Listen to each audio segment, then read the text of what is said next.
Olá, caros alunos, estamos aqui para mais uma aula da nossa disciplina optativa, de mercado de crédito.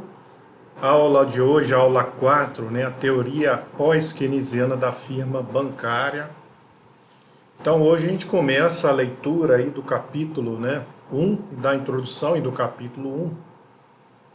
E na próxima aula, o capítulo 2 do livro, do Luiz Fernando de Paula, Sistema Financeiro, Bancos e Financiamento da Economia, ok? Então hoje a introdução, capítulo 1, a dinâmica dos bancos em uma economia monetária. Então inicialmente na introdução, o Luiz Fernando ele mostra para a gente, tá? As principais diferenças, da teoria pós-keynesiana com relação à teoria convencional. E qual é, então, a contribuição da teoria, a contribuição efetiva da teoria pós-keynesiana para o estudo do mercado de crédito, ok? Então, dando prosseguimento aos estudos e a toda a teoria formulada por Keynes, ok? A gente entra agora nos autores pós-keynesianos, aprofundando o tema que a gente iniciou lá com o Tratado da Moeda.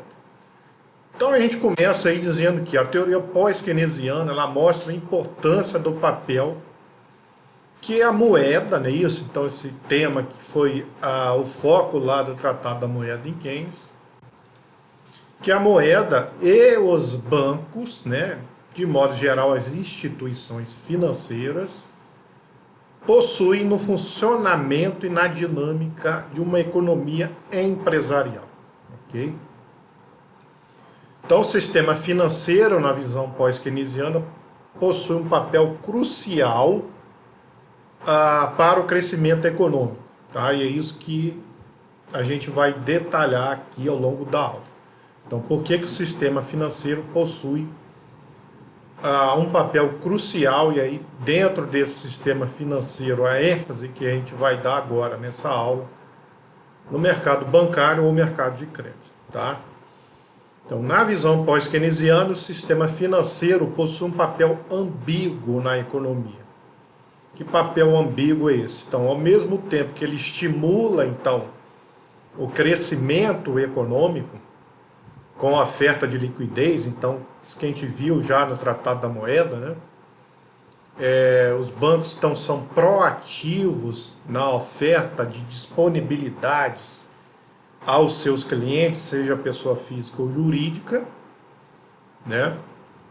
Então, ao mesmo tempo que estimula o crescimento econômico com a oferta de poupança ex post, Então, você não precisa, é isso que a gente vai ver ao longo dessa aula, ao contrário do que afirma lá e diz a teoria convencional, não há necessariamente a necessidade de poupança ex ante, ou seja, que haja poupança primeiro para que a gente possa alocar essa poupança em investimentos e aí sim fazer a economia crescer, ok? Os bancos têm a capacidade de, independentemente, claro, com mais restrição, caso ele esteja com uma restrição de reservas, mas independentemente do nível de reservas,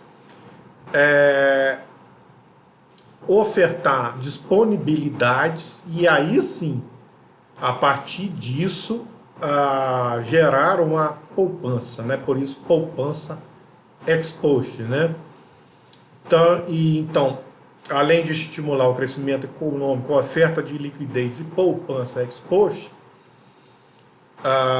então é o banco que estimula a poupança e não é o mero captador de poupança, a gente pode olhar assim também.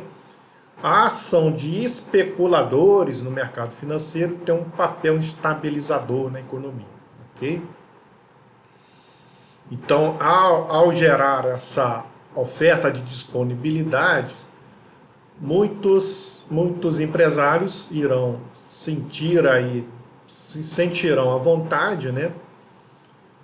Dentro daquela ideia keynesiana, né? Vamos estimular o animal spirits, né? Dos empresários que, diante dessas disponibilidades, farão investimento. Mas há também agentes no mercado que são meros especuladores, que também se utilizarão dessas disponibilidades para fazer especulação, ou seja, aplicações financeiras, e aí, ou seja, desviando essas disponibilidades não para o setor real, mas para o setor financeiro, né? Então, na visão keynesiana, os bancos são agentes ativos, né? Então, eles não são agentes passivos, como na visão convencional da economia, né? Então, meros agentes passivos que captam poupança e ofertam crédito, né? Ou realizam investimentos e aplicações financeiras. Então, os bancos são agentes ativos e que possuem motivações próprias. Isso também é importante, né?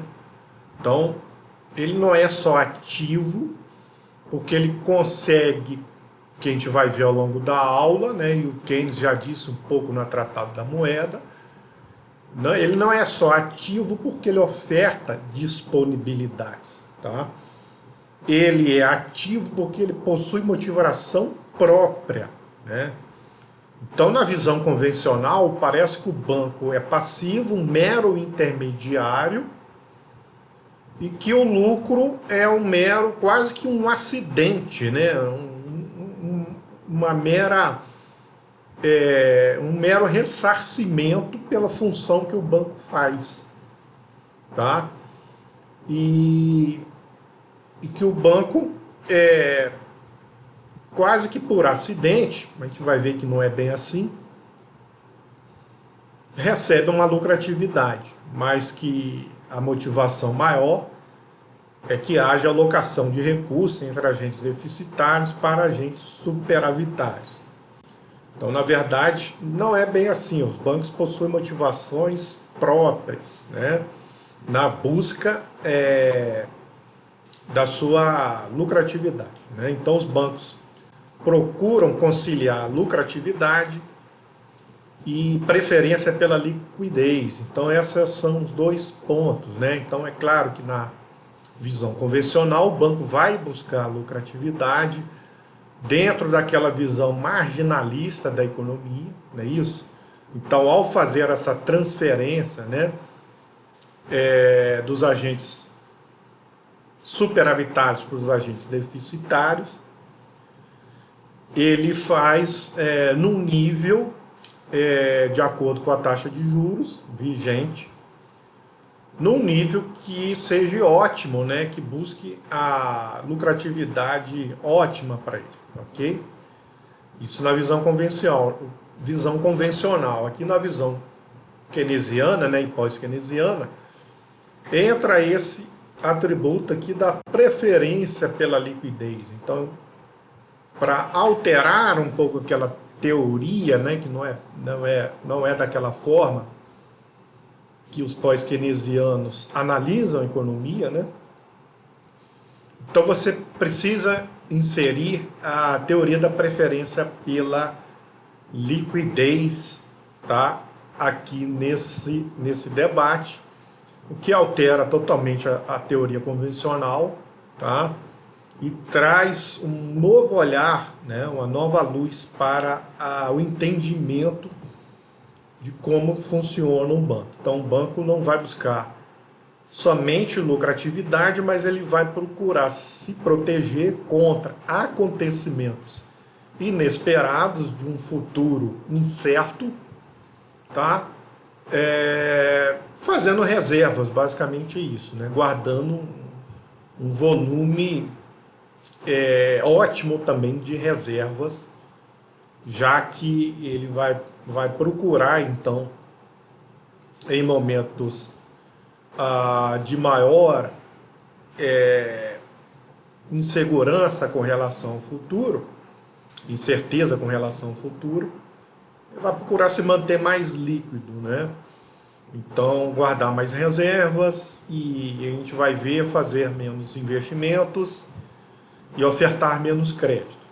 Mas quando as expectativas com relação ao futuro estão otimistas, né? Os bancos vão procurar diminuir essa preferência pela liquidez. Então, vão diminuir a preferência pela liquidez e vão aí aumentar disponibilidades, né, os créditos para os seus clientes e os investimentos, né, que ele realiza, ok? Então, calibrando, isso que eu falei, a criação de crédito e a manutenção de um nível razoável de reservas.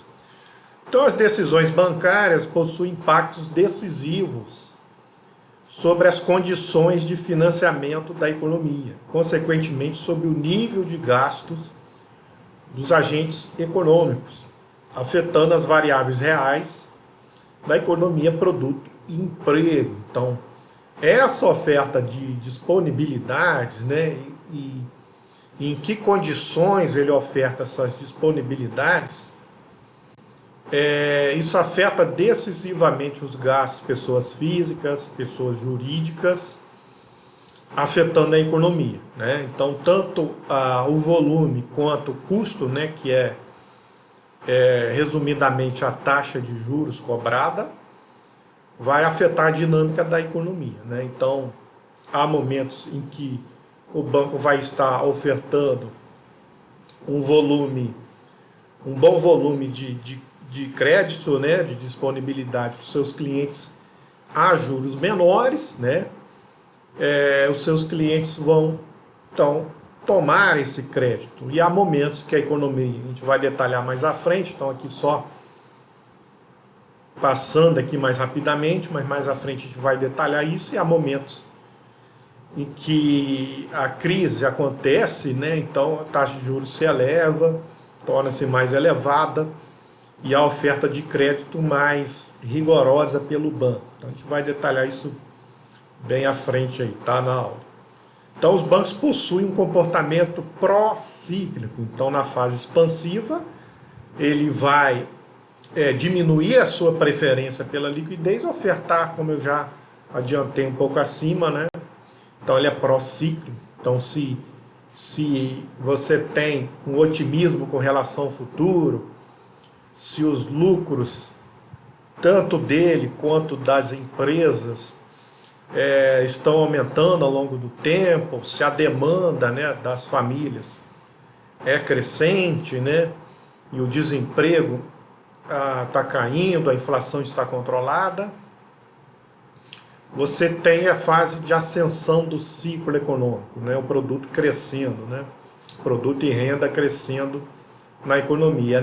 É nesse momento que os bancos vão abrir mão, né, da liquidez plena, que é o dinheiro, são as reservas, né?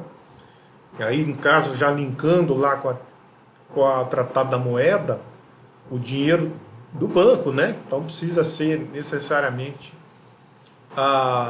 o dinheiro efetivamente, mas o próprio dinheiro do banco, né? Aquele seu controle interno ali. Então ele abre mão das suas reservas e oferta crédito e faz investimentos, né? Então procura até ao longo do tempo fazer investimentos cada vez mais arriscados e que rendam mais juros para ele. Passa ao longo do tempo a ofertar crédito de cada vez mais de médio para longo prazo, né? E aí ele vai ficando com a reserva mínima, né? Então, quando a gente atinge lá o topo do ciclo econômico, né, aí o sistema como um todo está endividado, aí você há uma reversão do ciclo, né? Aí os bancos vão procurar se precaver, isso, vão voltar a preferir a liquidez plena das suas reservas, diminuindo a oferta de crédito. O crédito passa a ser um crédito mais de médio para curto prazo e E os investimentos, ele procura fazer investimentos mais seguros, né? Ok? Nessa fase de desaceleração, né? Ok? Então essa é a introdução, então leiam também a introdução, tá? Que ela dá um panorama geral aí do que será visto, tá? Ao longo do livro. A gente não vai ler o livro todo, apenas os capítulos 1 e 2 já são necessários para esse curso, ok? Então, entrando efetivamente agora no capítulo 1, né, dinâmica dos bancos aí em uma economia monetária. Então, de acordo com a concepção clássica, né, como eu já adiantei um pouco aí nessa parte da introdução à economia, os bancos são os meros intermediadores, né, fazem transferência de recursos de agentes superavitários para deficitários. Então, desse modo, os bancos são intermediários neutros na transferência de recursos e seu comportamento pouco afeta a determinação das condições de financiamento da economia, tá, gente? Ele apenas, como eu falei, ele apenas, na visão convencional, atende às determinações do governo, né, por meio do Banco Central, as determinações de política econômica, né, atende às questões institucionais também colocadas, né, o funcionamento ali do sistema colocado pelo Banco Central. Então ele, como se ele atuasse num piloto automático, né? Então um avião voando num piloto automático que atende a demanda ali daqueles que querem um avião de carga, né? Quer enviar alguma coisa e essa carga seria o dinheiro, né? Então seria o piloto automático até chegar ao seu destino, onde estão chegando as pessoas que demandaram aquele dinheiro, né, em outro ponto aí no espaço, né? Então, então esse avião ele não teria qualquer tipo de motivação, o controle dele seria realizado quase que exclusivamente por decisões de política econômica pelo Banco Central, e ele meramente faz essa ponte aérea entre os agentes que têm dinheiro demais para os agentes que têm dinheiro de menos, tá? Então, essa seria a visão clássica, né? E aí os bancos ganhariam aí o frete, né? Seria mais ou menos isso, nada mais do que o frete por estar fazendo essa ponte aérea, tá? Então essa seria o mérito dos bancos, ser apenas um transportador de liquidez dos agentes superavitários para os agentes deficitários. Então, ou seja, os bancos funcionam apenas fazendo essa transmissão, né? Então já acabei adiantando isso aqui da política econômica para os agentes não financeiros, né? Não é bem assim, né? Então, nesse caso, o banco possui apenas um comportamento otimizador, ou seja, são instituições que maximizam o lucro. Então, eles levariam, é como se eles levariam nesse piloto automático, nesse avião com piloto automático, apenas a carga necessária para lhe dar o lucro máximo, ou ótimo, né? O lucro ótimo, né? Nem máximo, tá, gente? Quem gosta aí de estudar marginalismo e microeconomia, né, sabe que máximo é diferente de ótimo, né? Então o ótimo pode não ser o máximo, né? Essa grande descoberta lá da microeconomia marginalista, né, que nem sempre o ótimo é o máximo, né? Enfim, você pode otimizar a um nível mais baixo do que a máxima produção, a máxima capacidade. Então ele levaria só o suficiente para otimizar os seus lucros, tá, gente? Então, ademais, o passivo bancário é visto como determinado exogenamente, né, ou seja, pelas decisões únicas dos correntistas, né? Então é isso aí, é a oferta e demanda dos seus correntistas. Ele apenas faz o carregamento só, tá? Ponte aérea, transferência. e sua função de criador de meio de pagamento serve apenas para ajustar o nível de liquidez e a taxa de juros a uma situação ótima. Bem naquela visão, tá, gente, monetarista, tá? Então, aquela visão monetarista que diz, vai a economia crescer um pouquinho, então aí o Banco Central vai decidir ofertar um pouco mais de moeda, mas ele vai levar em consideração que os bancos multiplicam moeda, mas os bancos multiplicam moeda apenas para ajustar-se ajustar aí a demanda, a oferta, né, de moeda, a demanda de seus clientes, tá? Então apenas um ajuste, né? Quando ele multiplica a moeda é apenas um ajuste para atender aí ao nível de produção, né? Então o nível de produção gera um nível de demanda por moeda. Então agentes que querem consumir, querem investir produtivamente, vão demandar moeda. Se a economia cresce um pouquinho, na visão monetarista, então eles vão demandar um pouco mais de moeda.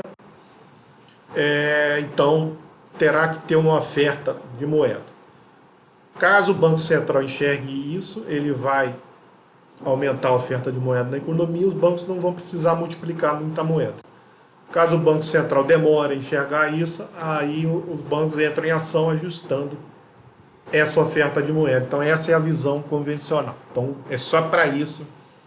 O banco serve então basicamente como transferidor, né, de agentes de liquidez dos agentes superavitários para os deficitários. E a segunda função dos bancos seria ajustar a oferta de moeda à sua demanda. Só isso, tá, gente? E aí a gente vai ver que na visão pós-keynesiana não é bem assim. Então, na visão pós-keynesiana, os bancos não são meros intermediários de poupança ex ante, né? Aquela poupança que tem que vir primeiro tem que vir a poupança, né? Como defende a teoria convencional. Primeiro tem que vir a poupança para depois vir o investimento. Tá? Então, eles não são meros intermediários dessa poupança que tem que ser realizada ex ante, mas sim criadores de poupança ex post, né? Então, eles criam poupança, e aí ao criar poupança geram investimento na economia. Então, ou seja, os bancos são intermediários ativos, são intermediários, claro, mas são ativos e não passivos na tomada de decisão dos agentes econômicos, né? Então, por isso, os bancos nem sempre respondem adequadamente às determinações de política econômica do governo, tá? Então, aí você cria, na verdade, em vez de haver sempre uma relação passiva do banco com relação às determinações do Banco Central, né? E aí, então, haveria uma afinidade ou quase que uma submissão das instituições financeiras ao banco, às determinações do Banco Central. Na verdade, não é assim que a teoria pós-keynesiana vê. Tá? Ela vê que, na verdade, os bancos, em alguns momentos, podem responder até ao contrário, né? De forma contrária ao que o Banco Central deseja. Né? Então, como se eles se rebelassem a medidas tomadas pelo Banco Central que eles não acham corretas, né? Ou correta, né? Ok? Então, alguma medida equivocada do Banco Central, os bancos podem simplesmente neutralizar essa medida ou tomar até alguma ação contrária, por exemplo. Então, a oferta de crédito não servirá apenas para um ajuste fino aí da taxa de juros, da oferta de moeda com relação à sua demanda, né? Mas também para atender a estratégia bancária que concilia lucro com o nível ideal de reservas. Então vejam só, né, que ele falou aqui agora. Então, se o Banco Central toma alguma atitude que os bancos enxergam como uma atitude que vai prejudicar os seus lucros dentro da sua estratégia já traçada, né? Então, os bancos podem reagir de forma a tentar, na verdade, a manter os seus lucros, porque se eles agirem de forma obediente ao Banco Central, eles vão perder lucro. Então, claro, gente, eu estou falando aqui dentro do espaço que a lei permite, tá? E que a regra do jogo permite. Não estou falando que os bancos vão cometer arbitrariedades, né? E não cumprir as normativas colocadas pelo Banco Central. Isso é outra coisa, tá? Os bancos têm que seguir e seguem as normativas colocadas pelo Banco Central, né? Já que nós não somos um paraíso fiscal, né? Então os bancos têm que obedecer às regras impostas pelo Banco Central. Eu estou falando que dentro de uma margem de possibilidade do que o banco é livre para decidir sobre os seus instrumentos, né? E diante da estratégia traçada dos seus negócios. Então, dentro da margem que eles têm de liberdade, eles podem reagir contra decisões tomadas pelo Banco Central e não seguir totalmente, reagir contra, né? Ok? Sempre dentro das suas possibilidades legais, né? Ok? Então, ademais, os bancos procuram influenciar as decisões de seus correntistas, afetando o nível de depósito e a tomada de crédito. Então, isso aqui é muito interessante, a gente vai detalhar, né? Então, Luiz Fernando de Paula detalha aí, ainda dentro desse capítulo, né? Mas, em geral, eles tanto procuram atrair depósitos, né? Como a gente já viu ali no Tratado da Moeda, nas aulas anteriores, né? É óbvio que o banco precisa estar recebendo sempre dinheiro de fora, né? Mesmo que, claro, ele esteja ali disposto a ofertar muita disponibilidade, né? O que aumentaria ali ou diminuiria o nível da sua alavancagem. Mas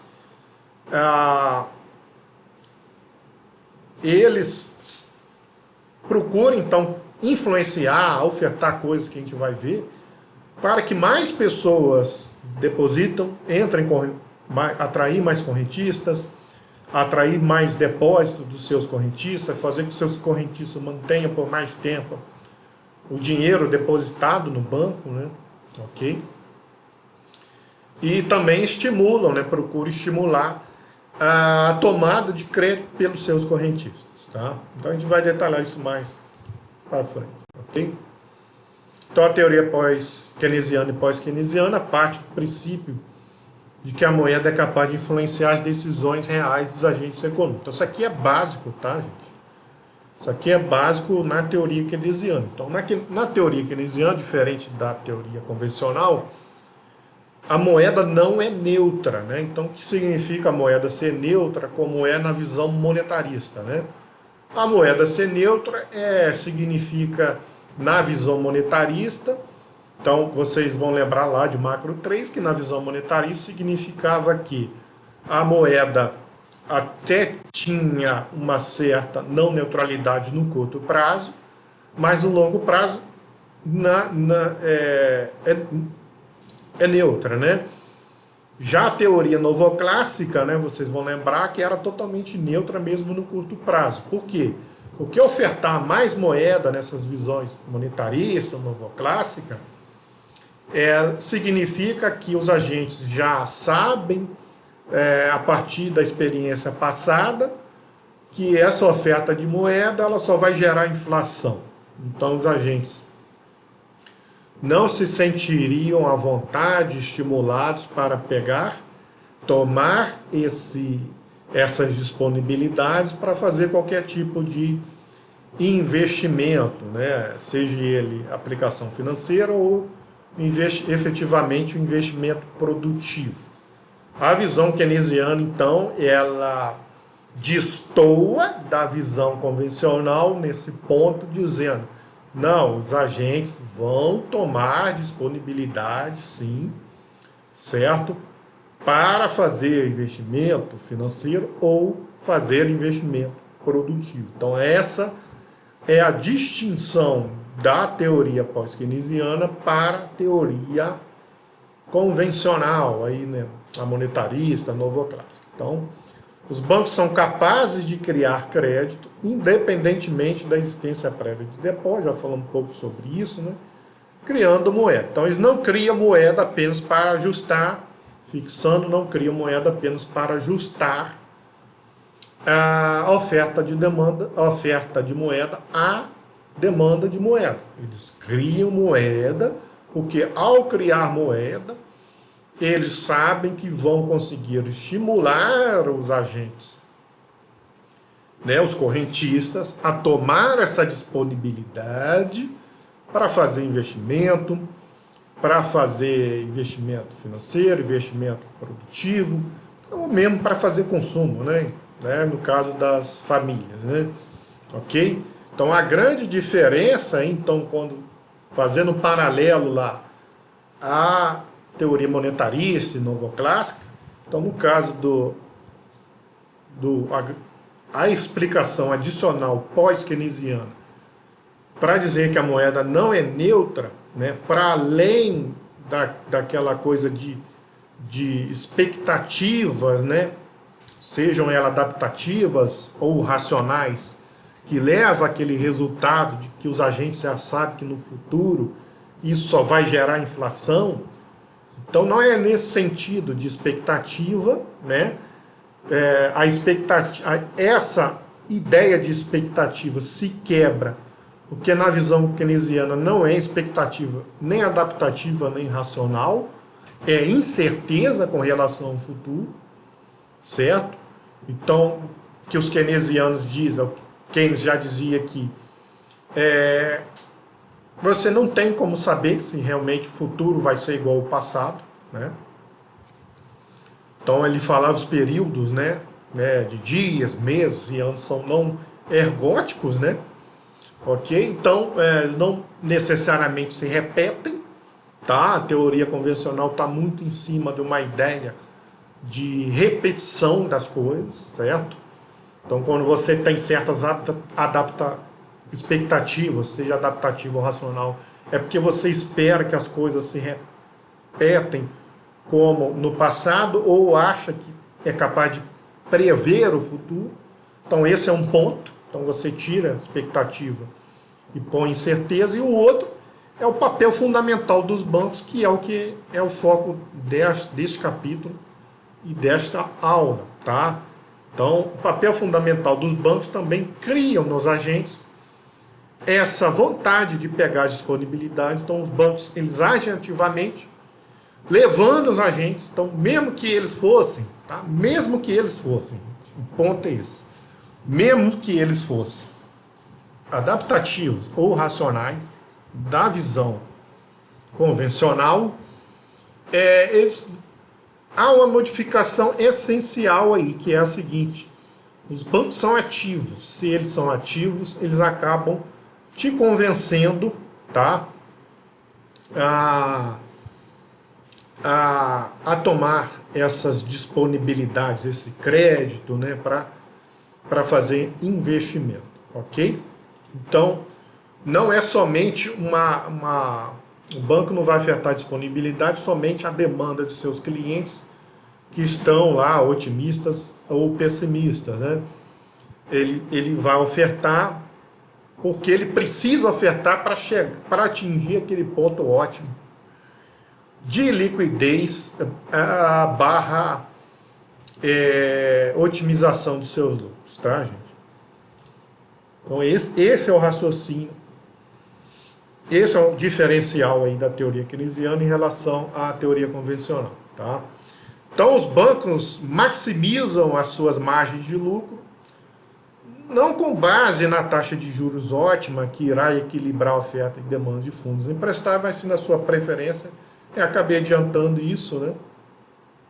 Então assim os bancos procuram acumular capital, ajustando os seus ativos, é isso que a gente vai ver ao longo aí do capítulo, né? Ajustando o seu ativo, né? São as suas reservas e direito.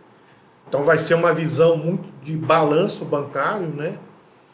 Então em alguns momentos, o ativo bancário vai estar com mais reservas, né? Mais liquidez, e menos direitos, né? Menos créditos e investimentos. Isso sempre ele vai comparar com o seu passivo. Então, no passivo vai estar os depósitos dos seus correntistas, né, e as obrigações, os deveres do banco, né, com os seus correntistas, tá? Ok? Então, vamos lá. Então, a firma bancária, ao mesmo tempo que administra a cesta de ativos que irá reter, procura, no lado passivo, administrar suas obrigações, tá? De modo a captar depósitos de seus clientes e recursos no interbancário, né? Ok? Então, ele capta recursos tanto dos seus clientes por meio de depósito, bem como capta recursos lá no interbancário, né? Então, captando como se fossem empréstimos, né? Junto ao Banco Central, né? Ou junto aos demais bancos, caso necessário, para compor aí o seu passivo nesse caso, certo? E do lado ativo vai estar os seus investimentos, os créditos, né, disponibilidades que ele ofertou para os seus clientes, ok? E as suas reservas, né? Então, guardem bem isso. Então, do lado do ativo, a gente tem o investimento, então é aquele... O banco abriu mão de uma liquidez e aplicou em algum título do governo, em algum título de outro banco, de outra instituição financeira, ok? Para ganhar com juros aí ao longo do tempo, ok, gente? Investimento.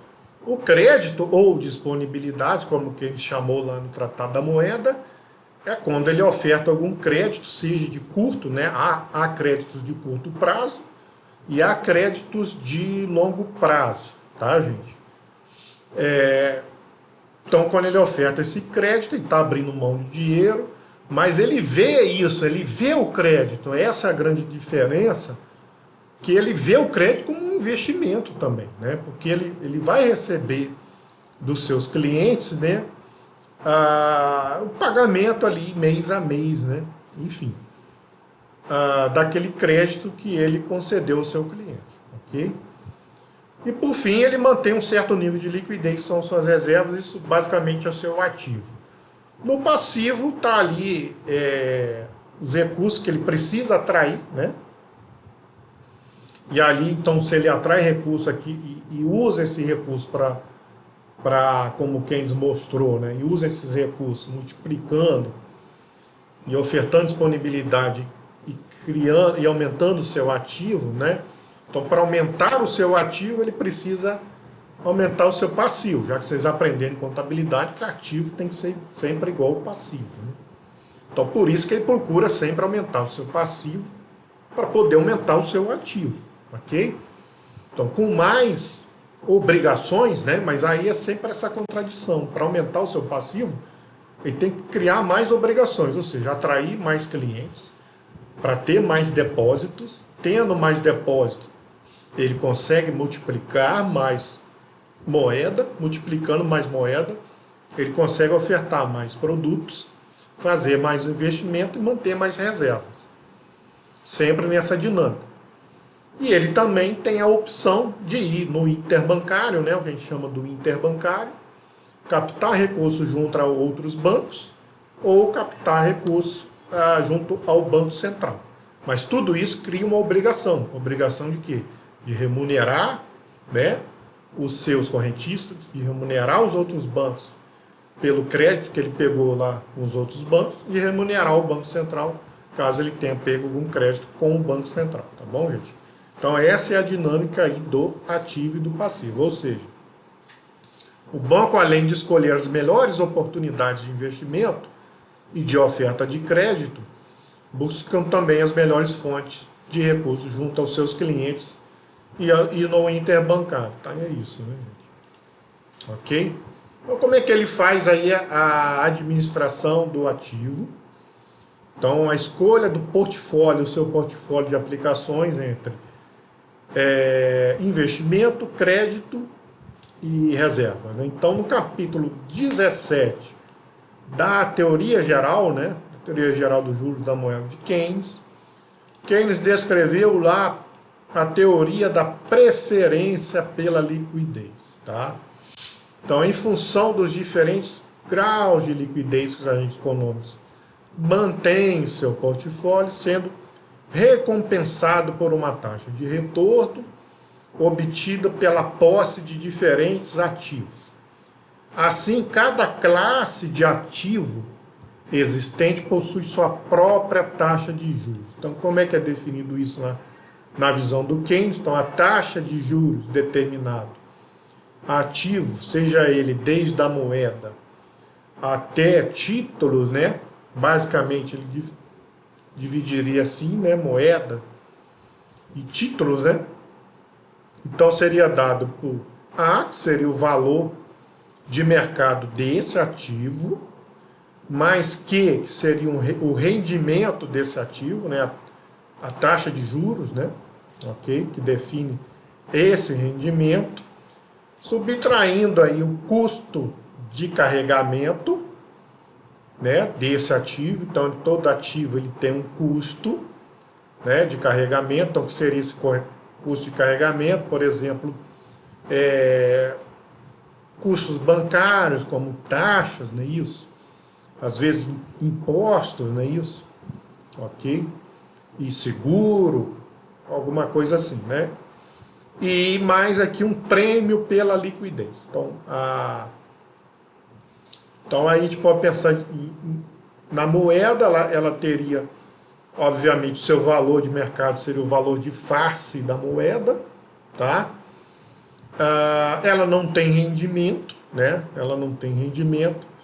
O custo do carregamento da moeda seria a perda ao longo do tempo com a inflação, né? A moeda perde aquele valor de face ao longo do tempo com a inflação, mas ela tem um prêmio de liquidez máxima. Então, quando o banco quer manter reservas, ele, na verdade, está de olho nesse prêmio de liquidez máxima. O que é esse prêmio de liquidez máxima? Ou seja, para qualquer eventualidade com relação ao futuro, eu tenho dinheiro, e com dinheiro ninguém pode me negar nada, né? Ok? Então, você precisa comprar alguma coisa. Com dinheiro, ninguém pode te negar a venda daquele produto. Agora, se você não tiver dinheiro e quiser ofertar algum outro ativo no lugar do dinheiro, a pessoa pode negar, tá? A pessoa tem que querer, ok? Então, é por isso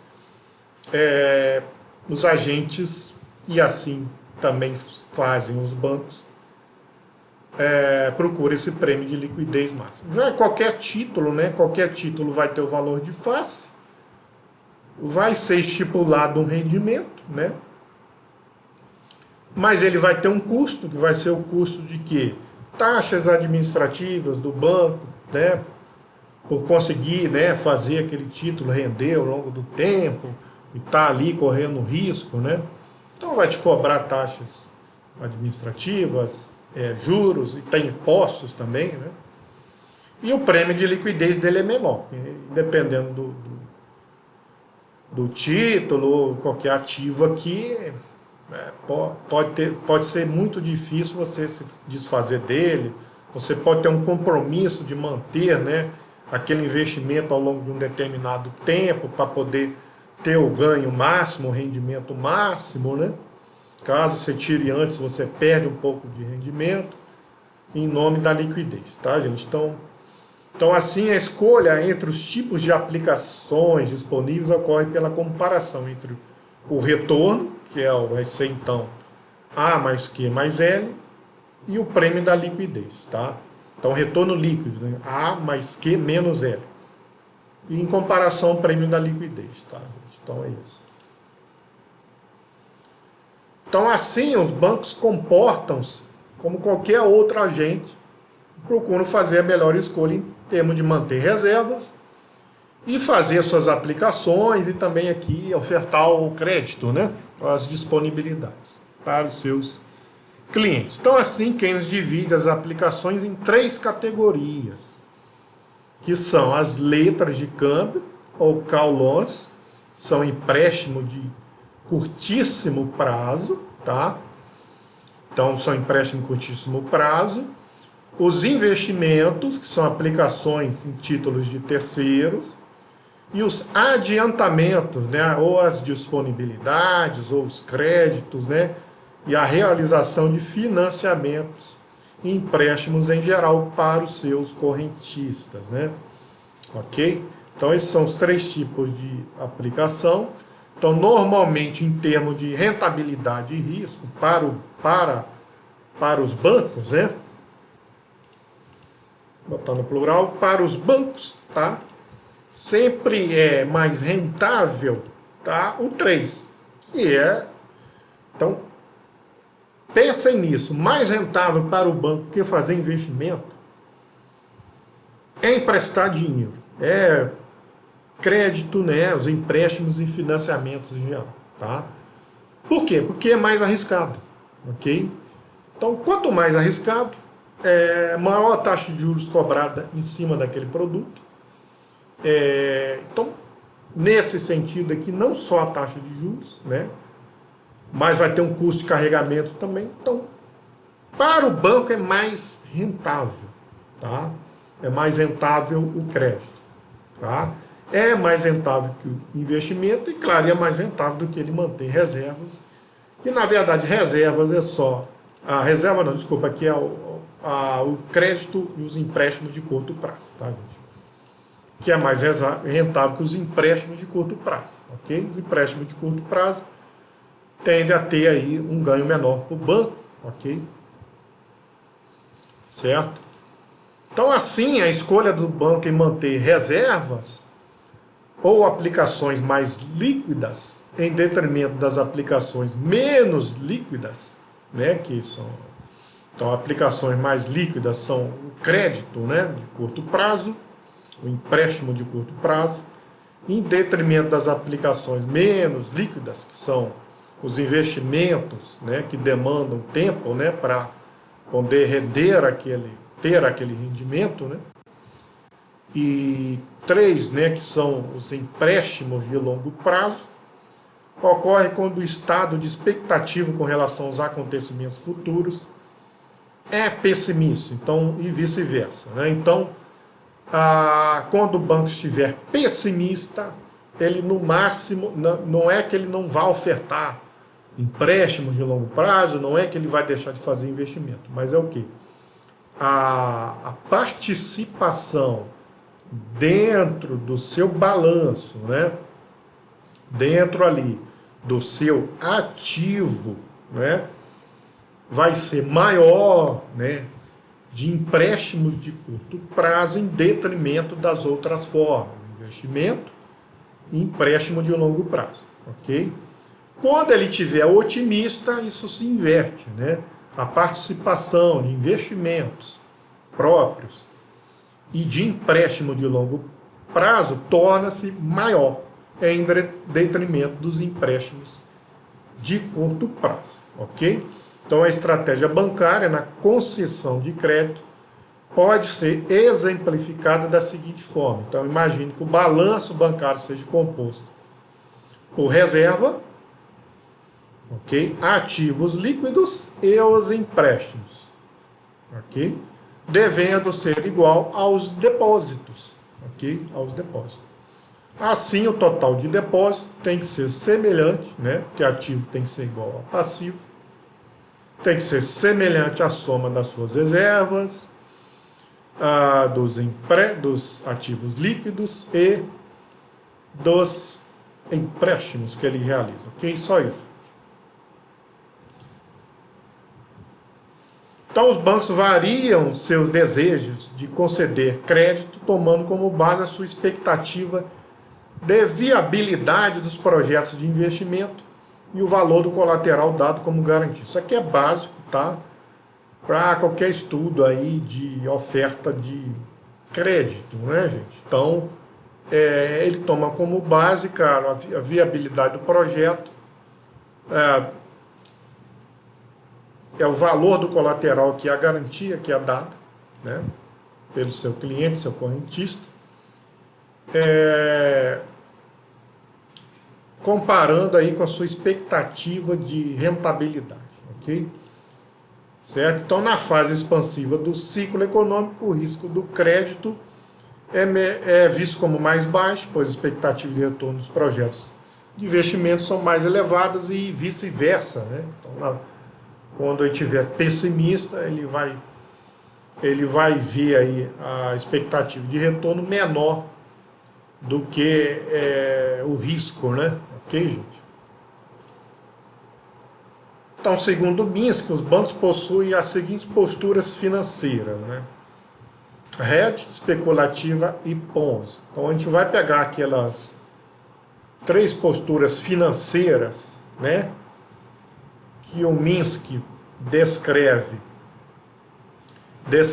para as firmas e vai utilizar também nos bancos. Então, o banco vai estar com uma postura hedge quando ele estiver cauteloso. Então, uma postura hedge é uma postura mais cautelosa do banco. Então, nesse caso, o banco procura manter um volume de entrada de depósitos maior do que a elevação das suas obrigações. Tá? Então, se procura aumentar no seu ativo as formas mais líquidas. Então, a postura hedge é uma postura mais cautelosa, em que ele vai procurar manter lá no seu ativo, principalmente olhando para o ativo.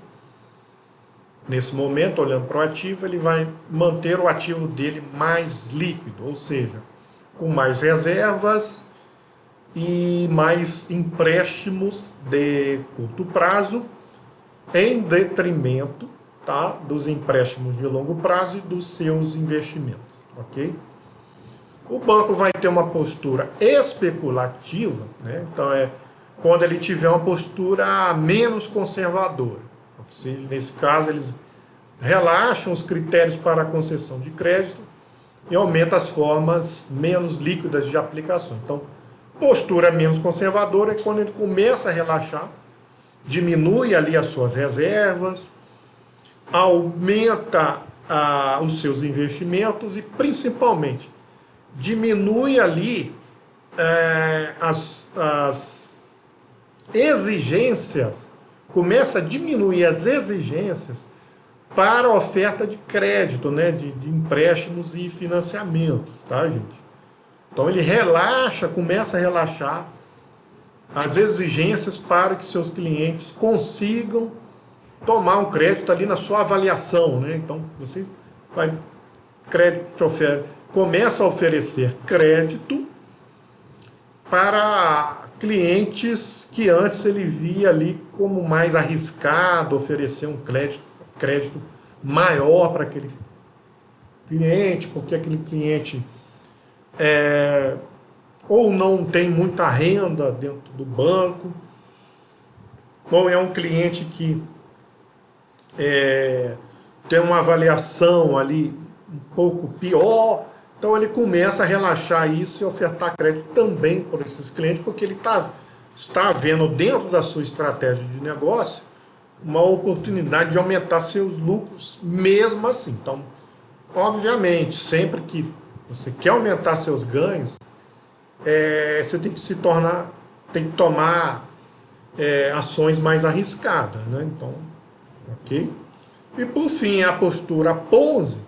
A postura Ponzi, ela é a pior de todas, porque em períodos de elevada prosperidade, os bancos passam a adotar estratégias ainda mais agressivas. Então, começam a ofertar, vamos dizer assim, crédito à vontade. Então, desse modo, os bancos relaxam muito seus critérios para a concessão de empréstimos, né, créditos e financiamentos, baseando-se exclusivamente no valor do colateral dado como garantia. Essas questões mais específicas, tá, gente? A gente vai ver na segunda parte do curso, né? Como é que o banco faz aí essa avaliação de crédito, tá, gente? Aí está na segunda parte do curso, tá, gente? Aqui, basicamente, a gente entende esse raciocínio de que em momentos de recessão, né, de queda da atividade econômica, os bancos tornam-se mais cautelosos, né, tá? Então eles procuram manter maiores reservas, não ofertar crédito para qualquer cliente, né, ou ofertar volumes de crédito de acordo com realmente a capacidade de pagamento de cada um dos clientes, mas conforme a economia ela melhora, né, e você tem aí o início de um crescimento econômico, de uma expectativa de crescimento econômico, os bancos tornam-se mais especulativos, começam a aumentar a disponibilidade de crédito, principalmente créditos mais de médio e longo prazo, começam a fazer mais investimentos, e isso isso faz com que o balanço, né, o ativo bancário tenha maior participação de investimentos e créditos de longo prazo em detrimento das reservas e crédito de curto prazo, tá, gente? Empréstimo de curto prazo. E aí, quando você chega lá no topo, né, no pleno emprego, vamos dizer assim, né, da atividade econômica, os bancos entram numa situação Ponzi, né? Então, Ponzi é onde eles começam a ofertar crédito mais livremente, tentando fazer com que a economia retome aí um crescimento econômico, né? Então, isso tudo eles fazem em resposta tentando motivar as empresas, né? E aí sim, as empresas respondem a isso, né?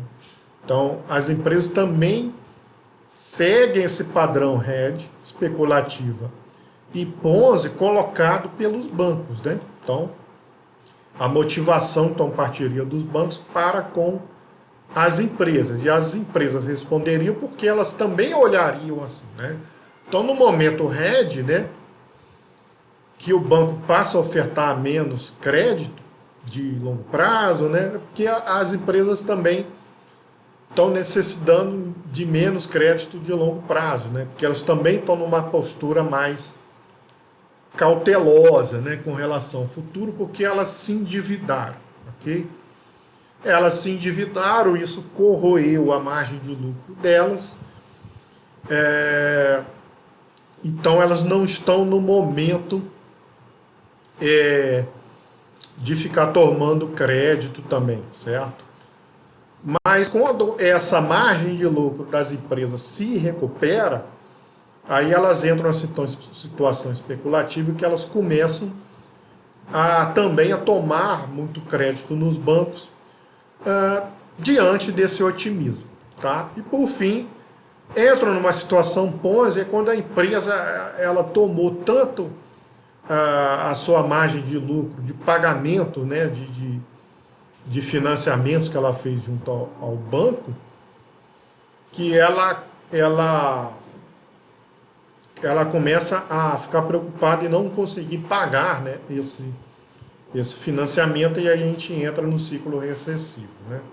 Então a diferença entre as três posições é que na primeira o crédito é concedido apenas se houver garantias em termos de geração de fluxo de caixa, e na segunda aceita-se apenas alguma garantia complementar ao fluxo de caixa, e na terceira basta penhora de algum ativo ou colateral, tá, gente?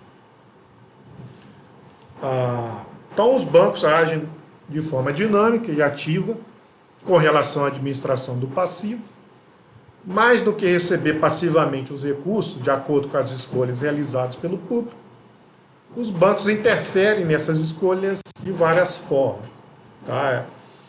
Então os bancos vão tentar, né, fazer com que os clientes coloquem mais dinheiro lá na sua conta, né? Então essa influência sobre a decisão do público pode ocorrer através do manejo da taxa de juros, Então eu posso ofertar uma conta remunerada com uma certa taxa de juros, né?